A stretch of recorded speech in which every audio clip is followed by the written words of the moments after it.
Olá, que a paz do Senhor Jesus Cristo esteja convosco.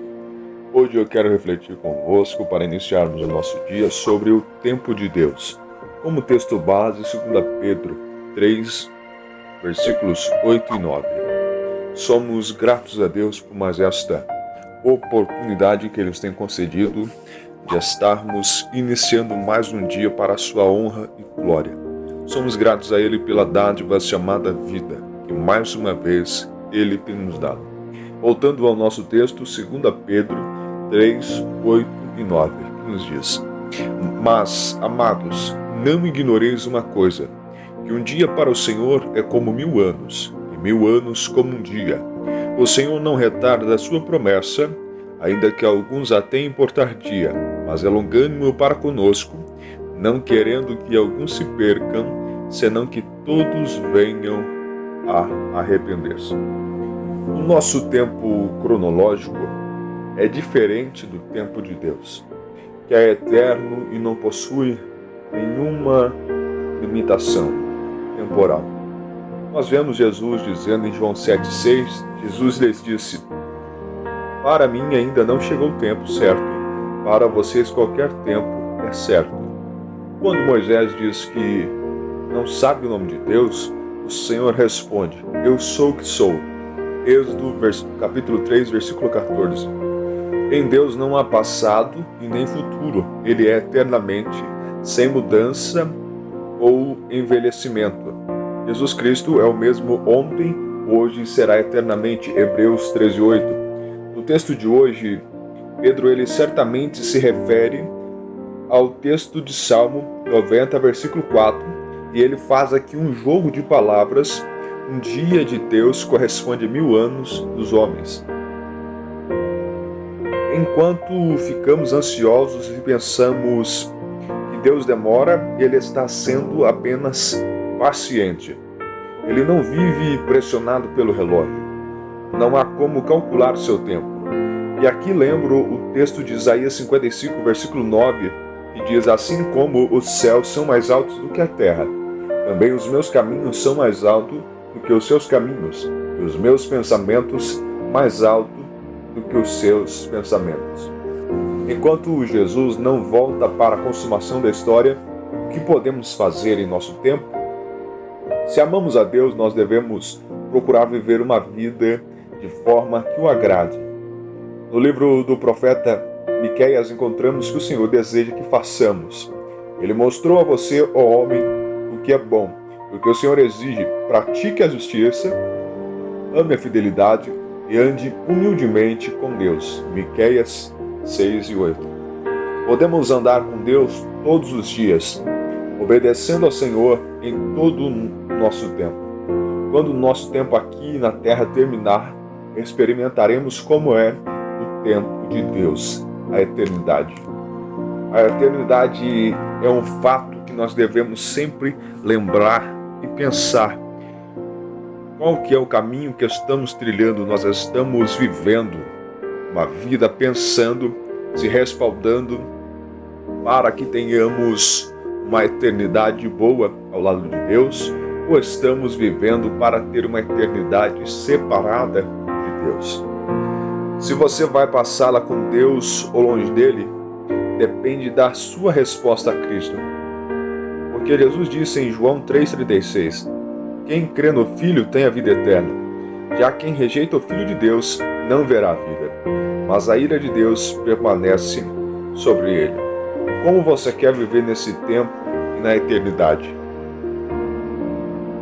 Como que você almeja que seja a sua vida? Você tem um propósito? Você tem projetos, planos? Você sabe o que quer fazer ou apenas pensa em viver o aqui e o agora e esquecer que brevemente tudo isso, todo esse mundinho que nós conhecemos vai se findar? Tudo isso vai passar. E aqui, Pedro, no versículo 9, ele diz: O Senhor não retarda a sua promessa. Ele chega no tempo certo. Pedro ele está citando isso, que o Senhor não retarda. O Senhor, ele não está demorando, ele apenas está indo de acordo com o tempo que ele já anteriormente deixou planejado. Continua o versículo: ainda que alguns a tenham por tardia. Ou seja, ainda que nós pensamos que ele está atrasado, ele não retarda a sua promessa. Continua: mas é longânimo para conosco. Ou seja, ele é bom, é agradável para conosco, não querendo que alguns se percam, senão que todos venham a arrepender-se.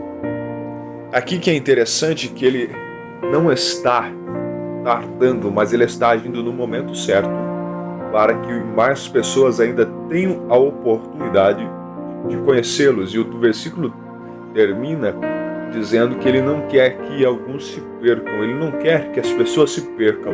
O apóstolo Paulo, ele vai mais profundo, ele é categórico em dizer que Deus não quer que as pessoas se percam, ele quer que todo homem se salve, mas aí tem uma questão, uma palavrinha que muda tudo: e venham ao conhecimento da verdade. A vida não se resume apenas em ser salvo, mas para que haja salvação, você tem que vir ao conhecimento da verdade. E o conhecimento não é você ter algo na sua mente, mas é você ter a palavra de Deus no seu interior.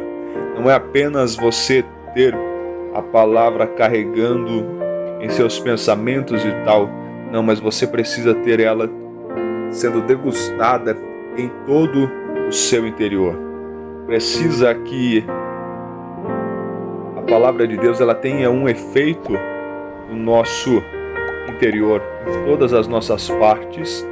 A Bíblia ela tem que fazer um efeito para que nós possamos viver.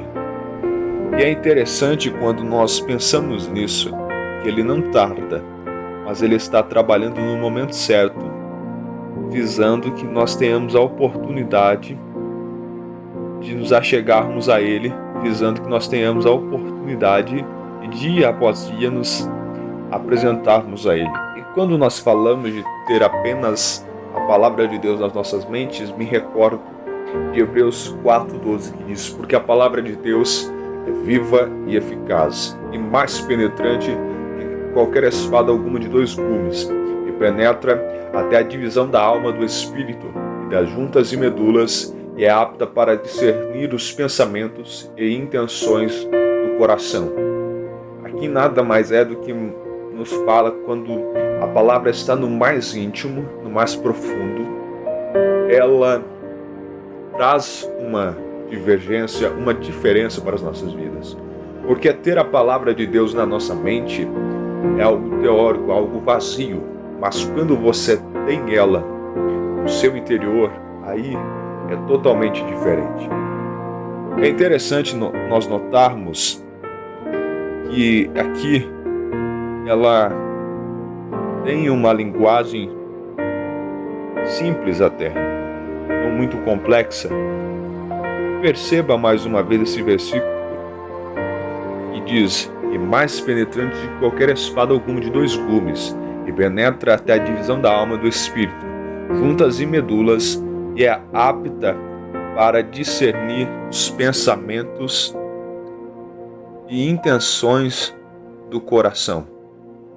Olha como a palavra de Deus é.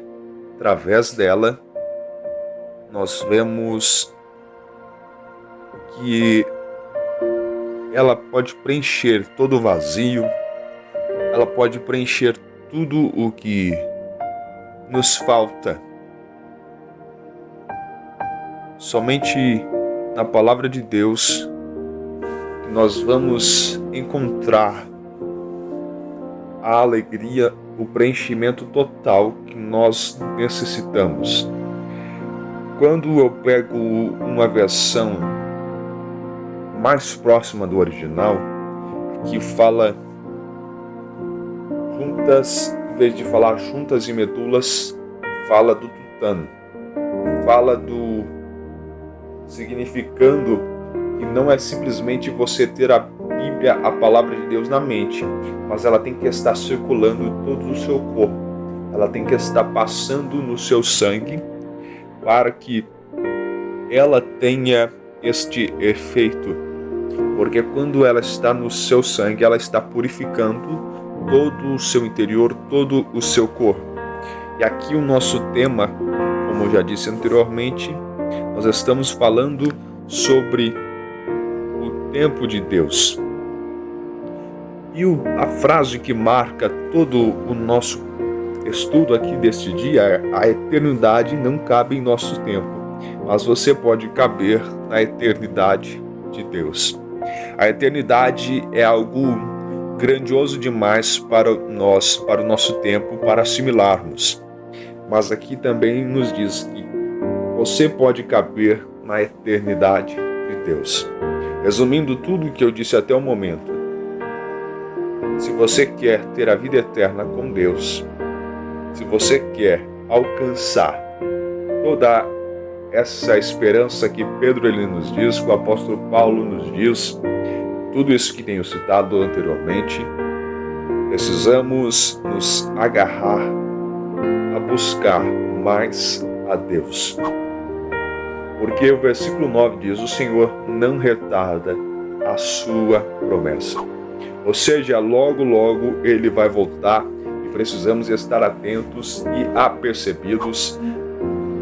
Precisamos estar atentos e apercebidos porque logo, brevemente, Ele virá.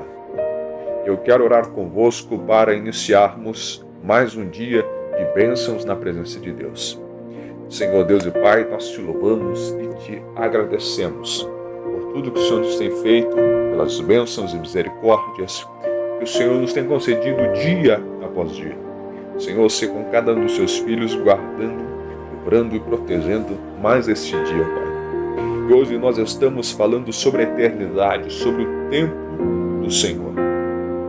Meu Pai, nada mais importante nas nossas vidas do que pensarmos o que vai acontecer depois da passagem nossa breve por este mundo, por essa terra. O que vai acontecer logo após a morte, porque o escritor aos Hebreus, ele nos alerta, nos dizendo que logo após a morte segue-se o juízo. Então nós temos a ciência, nós temos conhecimento de que algo vai acontecer. Nós sabemos como é, nós temos apenas um brilho lá no escuro, algo tão pequeno para assimilarmos de como será, mas não sabemos que a eternidade sem ti será a pior coisa. Por isso, nesse dia, esta palavra serve de um alerta para as nossas vidas, para nos direcionarmos a ti, ó Pai. Eu peço que abençoe o dia de cada um dos seus filhos, guardando, protegendo e amparando na sua presença. Ser com cada um de nós, nos abençoa, nos dê um dia de bênçãos e de vitórias na sua presença, que eu te peço, te louvo e te agradeço, em nome de Jesus. Amém. Que você seja abençoado por mais uma palavra da parte de Deus, que Deus seja convosco, te abençoe e te guarde dia após dia. Amém.